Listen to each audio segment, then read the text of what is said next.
आगे बढ़ेंगे। जिला बारामूला के कंडी ब्लॉक में सरपंचों ने कहा है कि पंचायती राज निजाम से तरक्की के मामले में जम्मू कश्मीर के दूर दराज इलाकों में अमली तौर पर तब्दीली आई है। इलाके के तमाम पंचों सरपंचों ने बीडीसी चेयरमैन के साथ एक मीटिंग की। कुछ सरपंचों ने बारामूला दौरे के दौरान वज़ीर दाखिला अमित शाह की तरफ से ऐलानात पर अमल दरामद का मुतालबा किया। पंचायती राज के सिलसिले में हमने कंडी बेल्ट में एक अच्छा अनोखा प्रोग्राम किया था।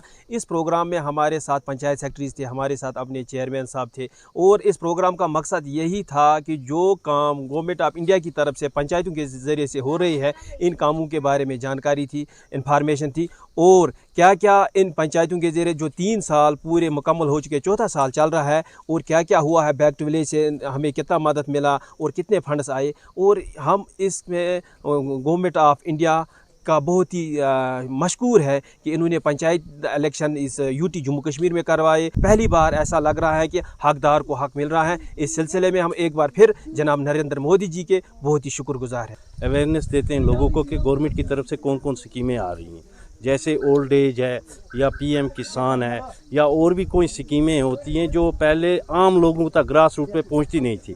पंचायतों के ज़रिए अब वहाँ से स्कीम का जैसे ही आर्डर निकलता है, यहाँ पे पंचायतों में उसी वक्त ये नाफिज हो जाती है। परसों हमारे वज़ीर दाखिला साहब आए थे बारामूला में, उन्होंने हमारे ग्रिड स्टेशन का इनॉग्रेशन किया, मगर आज तक उसका कोई पावर नहीं हमें मिला, कुछ नहीं मिला।